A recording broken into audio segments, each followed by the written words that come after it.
He's one of our favourite chefs, and it's been a little while since we've seen him. Jason Roberts has not only been killing it in the kitchen, but he's also doing amazing things for a very special cause. Welcome back, my darling. Hi, Jess. Thank you. G'day, Ange. How are you doing? G'day, Jason. Very good Before we start, yes, it is for a very special cause, but I think it's really important. I just want to acknowledge my good friend Major, Rosie and Lucia, and I think when we're talking about mental health, if you can tap into the love for your children and your community, it all starts there and everything else flourishes. So, hey, guys, good to see you. That's fantastic. So what are we going to be making today? So I thought we'd do ceviche. So a big part of Plate for a Mate really is about bringing communities together and to share the joy and love of food.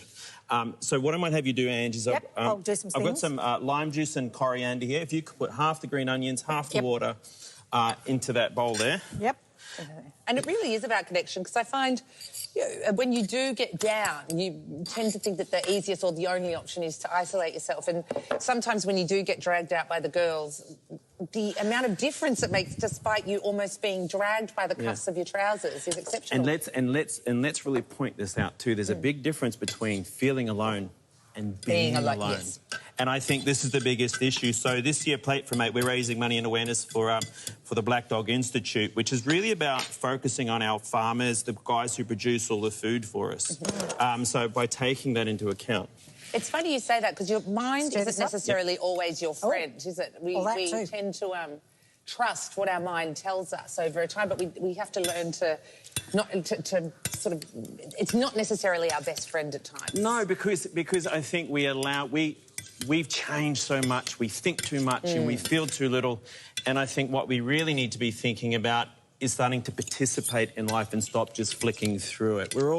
We're all creatures of habit, and I think we've reached this point in our life where we're watching everyone else live it and forgetting to live it ourselves. To feel it. What are you doing? What are you up to over there? All right, guys, so... What kind of fish did we get, first of all? Can you tell us what we go to the fish markets and ask for? OK, so you asked for a Humpty Doo barramundi, and the reason for asking Humpty Doo barramundi is because you're asking for Australian barramundi. You'd be surprised that only 40% of the barramundi that we eat in this country probably is produced in this country. I didn't even know anybody else had it. Ask for Aussie barra, very, very important. As far as the cut of fish, so I've got a fillet here. So you'll see I've used this side. This is the loin, this is the belly. This is perfect for roasting. It's got a little bit of fish in it. Sorry, a little bit of fat through it, which I really love. So we use the other bit for the So we use the other bit. I wanted to show you this. Is ceviche a fancy word for raw somewhere?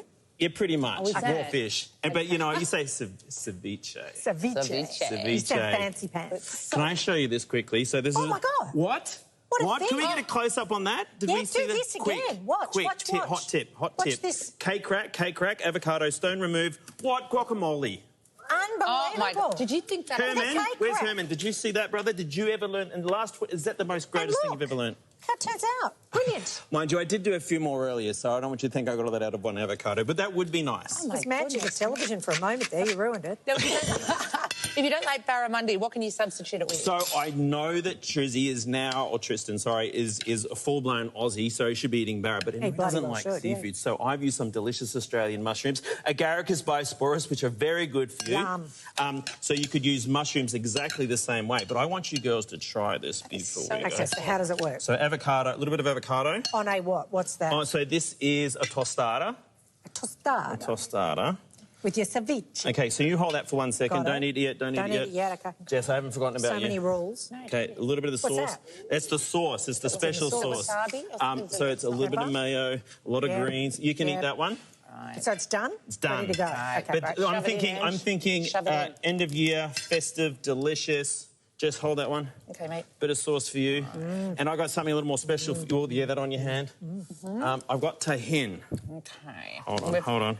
It's the hot stuff? No, this is not hot. Actually, if I could only get the dinner, you've got no tahin. It's a very unfortunate part of the segment. We've only got 10 seconds left. I'll eat it as he's done it. Guys, yeah, I was going to say, for more recipe ideas from Jason, you can always head to his Instagram page at Chef Jason Roberts.